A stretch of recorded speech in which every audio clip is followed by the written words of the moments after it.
Hello, I'm Mark Sumner, host of the Channel Chat podcast show, and today I have Daniel Teacher, the MD of T-Tech, in the studio. How are we doing, Daniel? Thank you for having me today. Appreciate it. No, you turned up, which was good, which was ironic because I thought it was at 12 o'clock, and I actually emailed you, said you haven't turned up, and we had it for 4 o'clock. So how are we doing anyway? Well, it's not 40 degrees outside, so that's a good start today. It's a good start. So, Daniel, I wanted to let the listeners know because you've come from a background, and I'm not going to take the piss out of it straight away, but you've come from a background that I haven't had on the show before. But I wanted to go back in your early career of why you decided to go into IT. So, take me back for those sort of like teenage years and how you actually got into IT. If you want the funny story, I was the I do. I was the IT prefect at school, so. Were you really? That honourable title. You were the IT prefect? I was the IT prefect. Were you a neek or a geek? What's a neek? A neek is a nerdy geek, which my kids tell me. Is that? I was a cool geek. I was a cool geek. Okay, I could play football, but I could also play with computers. So fair enough. There we go, a cool geek. What's my history? No, I've been passionate about IT for a long time, and it's funny. I spoke to him the other day, but a guy called Morgan. There was a contractor engineer who may well have come from you, who worked at the school, who basically taught me how to teach myself around solving IT problems. And I've been playing with computers since I was a teenager. And once I kind of had developed a basic skill set, I then started selling my time to people, to friends and family. So did you come from a background of that? Your mum, your dad, were they interested? Nope. My mum's a teacher and my dad's a private equity corporate finance guy, banker. So no, there's no one in my family. So who influenced you to do that? Probably this Morgan chap, actually, quite a lot. Like I don't know. I guess I'd always had an interest in it, but I'm quite technically minded. You have a science brain and an artsy brain. I'm firmly in the science camp. So I don't know. I just, what it's like. If you have a knack for something and you're good at it, then you enjoy it, don't you? Because everyone enjoys doing things that they're good at. So I guess I did that, and I was selling my time. And then, as all 17-year-old teenagers do, when I finished my A-levels, I went to one of those old school Microsoft boot camps and did 7 exams in 2 weeks and got my MCSE at 17, as everybody does. So, that was a fun start. And then where did you go? And then I went to work for Sony for a year in the Middle East. That was a blast. 18, you went to the Middle East? Yeah, for a gap year. Lots of my friends go to like Israel and places like that. So my friends were all there anyway. And they were all doing their own thing. And I worked for Sony. So I was half playing PlayStation with journalists every time a game came out, and half working my bum off as a desktop IT support engineer. So that was amazing. And at that age, had you had any aspirations to start your own company, or what were you thinking? I don't know. I think I quite enjoy making money, and I also enjoy the customer side of it. As in, I really enjoy when people say, "Oh, this is the problem," and I'm like, "Really? That isn't a problem. It's fixed." So I enjoy the kind of pleasing people in that way, and so I think I was charging for my time when I was 15, which.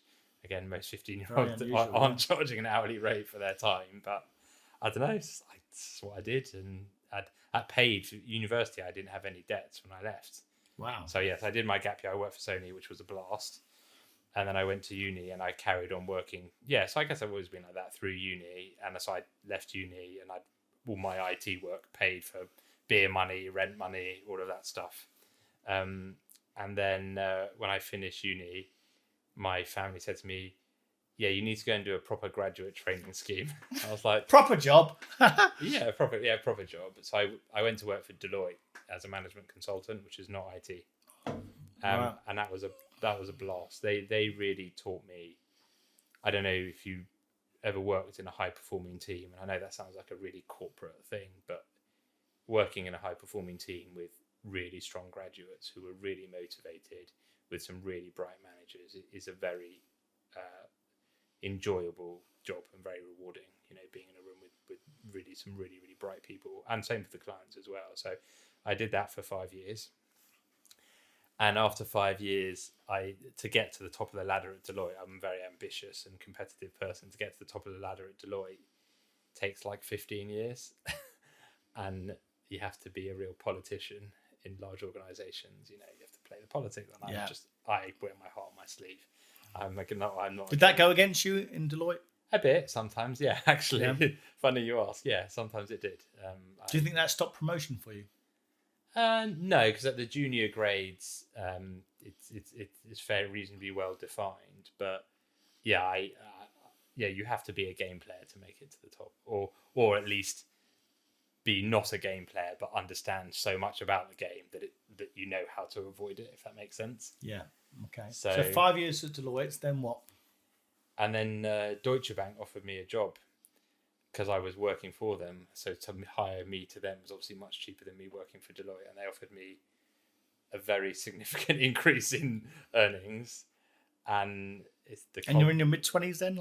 Yeah, 24, 25. And they offered me an amazing job to be one of the youngest VPs globally. I don't know if you know about banks, but a VP is normally 30, 32. I would have been a 26-year-old VP, which is...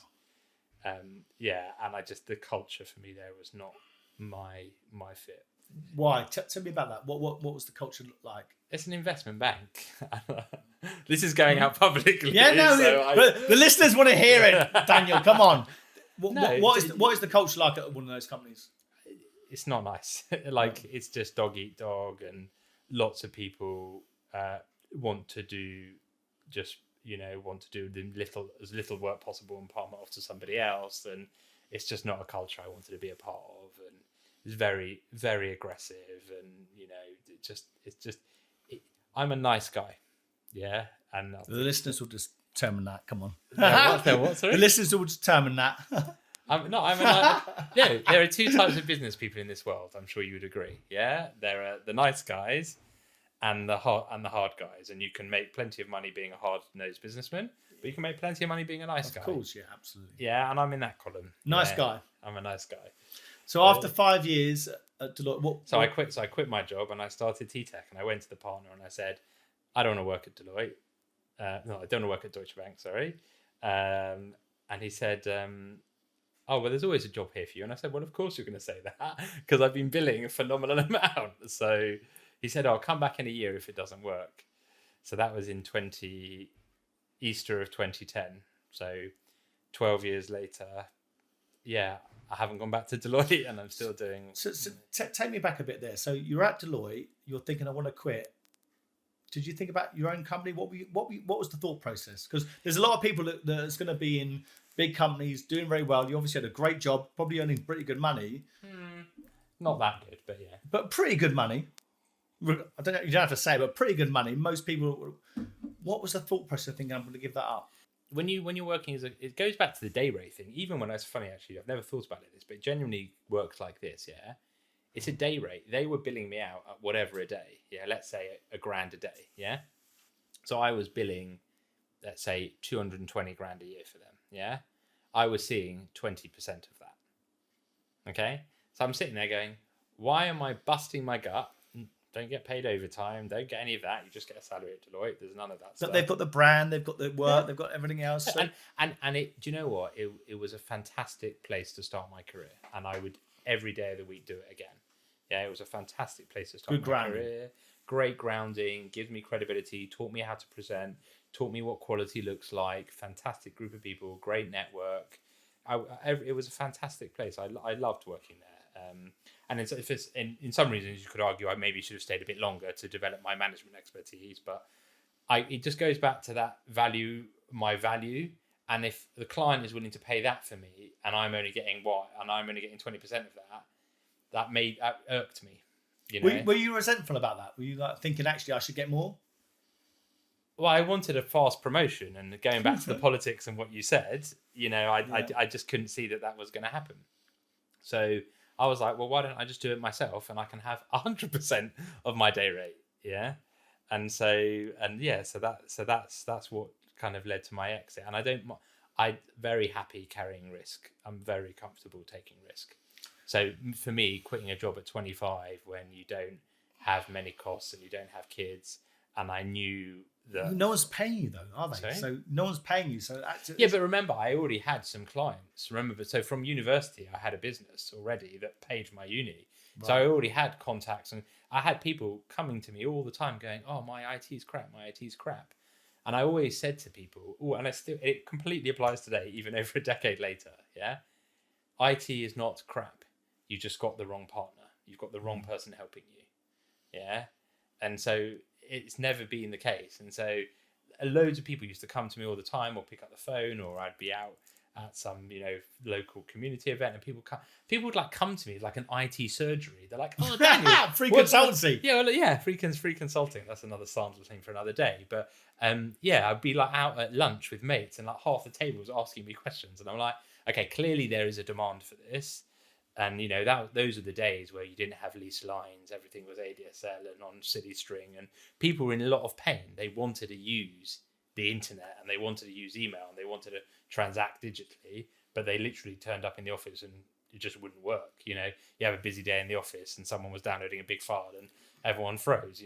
And so there was a lot of pain and a lot of bad providers. And to be honest with you, it's the same today, 10 years later, over 10 years later.